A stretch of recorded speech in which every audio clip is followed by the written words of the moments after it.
Le but de Ticket for Change, c'est d'aider au déclic du passage à l'action de ceux qui veulent changer le monde, mais qui ne savent pas comment.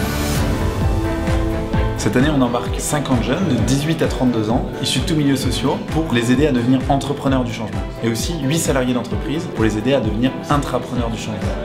Leur but commun, c'est de résoudre des problèmes sociaux urgents et importants grâce au pouvoir de l'entrepreneuriat et de l'entreprise.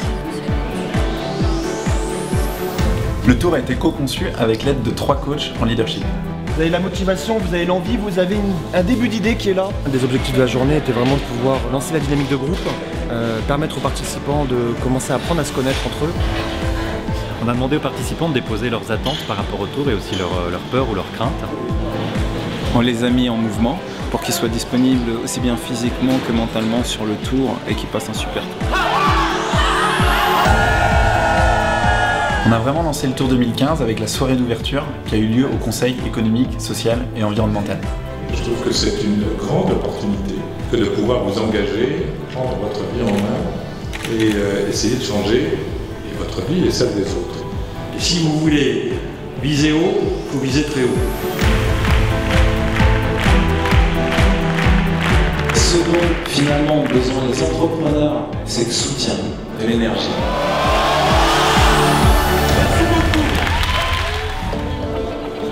La première étape du processus pédagogique du tour, c'est celle de l'inspiration. L'objectif premier, c'était de rencontrer des pionniers et de s'inspirer de leur parcours de vie, à travers des échanges très privilégiés avec eux. C'était 5 personnes très inspirantes dans lesquelles on s'est tous retrouvés un petit peu, on avait des petits détails qui nous correspondaient beaucoup et ça fait plaisir parce qu'on a l'impression d'aller dans le bon sens. Le deuxième objectif, c'était d'aller à leur rencontre. On a organisé des immersions terrain entre Paris et Marseille auprès de plus de 40 projets, soit pour rencontrer les bénéficiaires de ces projets. Mon rêve même c'était de faire l'alternance en bac pro, mais comme j'ai pas les papiers, j'ai pas pu le faire.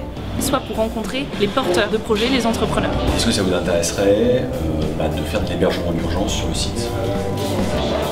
Je sens un lieu assez chargé en histoire, assez lourd.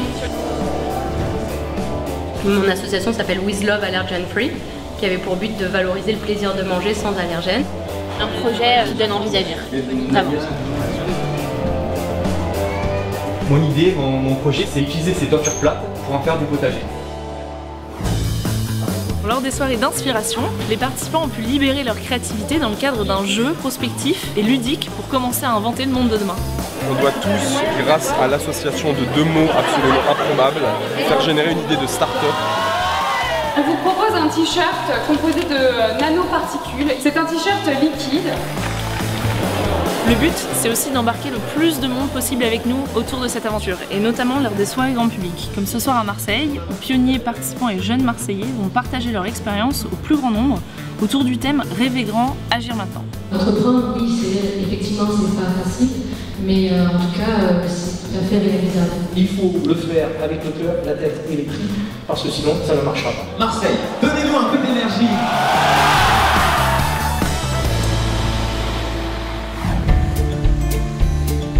La deuxième phase pédagogique du tour, c'est l'introspection. Les participants se retrouvent donc dans le Gers, à l'ancien Carmel de Condon, qui est un lieu de vie solidaire.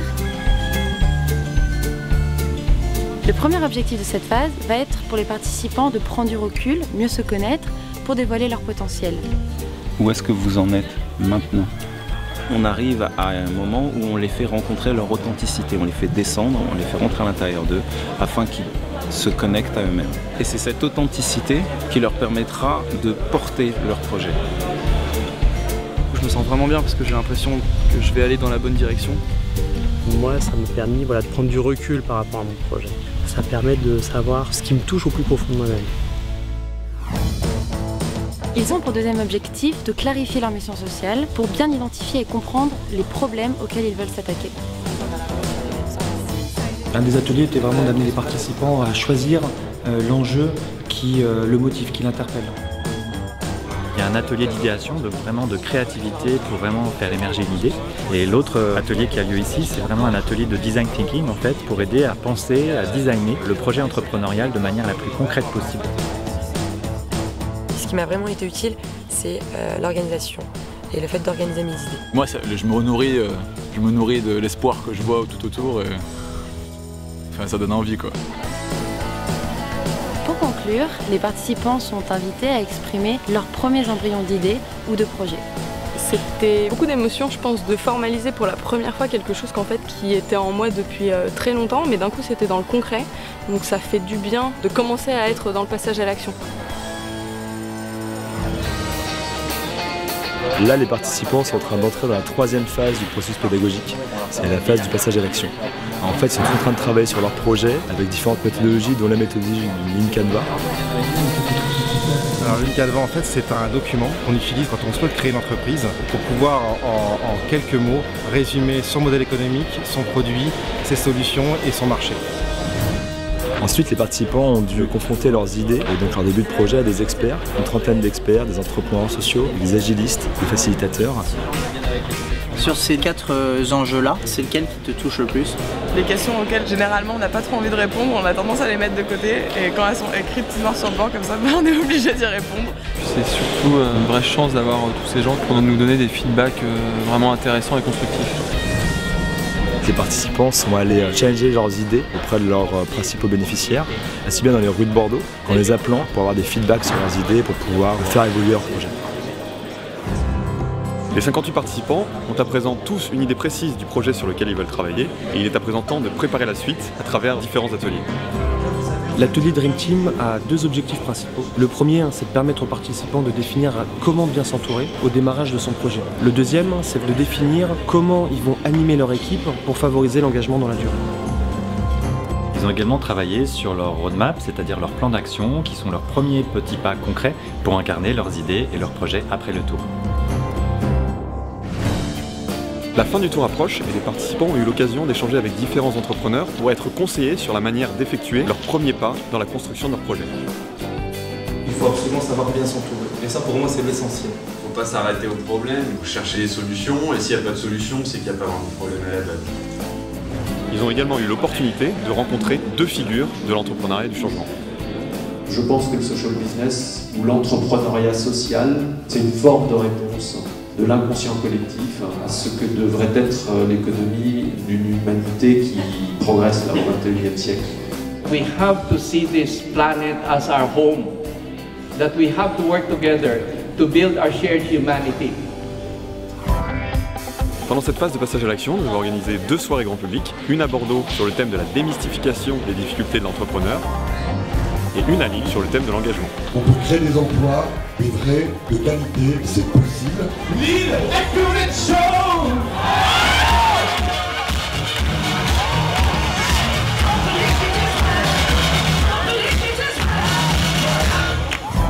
À J-1 de la clôture du tour, les participants apprennent à présenter et à incarner leur projet à travers l'exercice du pitch. Un pitch, c'est raconter son projet en 2 minutes pour pouvoir convaincre.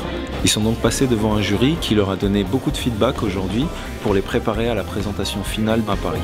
C'était très enrichissant, j'ai pas mal de choses à modifier. Je suis revigoré, je suis prêt, je suis plus que déterminé pour demain. Aujourd'hui, c'est la dernière journée du tour. Cet après-midi, les participants dévoilent leur projet. Il y a 49 pitchs à la Maison de la Radio. Ils sont évalués par un jury de 16 experts. Vous et moi, et n'importe qui, on peut agir ici et maintenant. Votre agent ne dort plus, en plus, il travaille et il travaille pour la bonne cause. Ce soir, c'est la cérémonie de clôture du tour. Il y a 800 personnes qui sont présentes pour découvrir les projets primés. 3 projets d'entrepreneuriat, 1 projet d'intrapreneuriat. L'idée, c'est quoi? C'est de permettre à toutes et à tous de pouvoir aider simplement, efficacement les personnes sans abri. C'est une agence d'innovation pour la santé. Co-créer une application avec les mairies et les jeunes pour qu'ils puissent faire des propositions très concrètes. Et les 49 projets issus du tour seront accompagnés dans leur premier pas pendant 1 an avec notre dispositif Ticket for Action. L'énergie que vous développez, la force qui émane de vous me réconforte et je me dis que la France va pas si mal et qu'on a encore de beaux jours devant nous.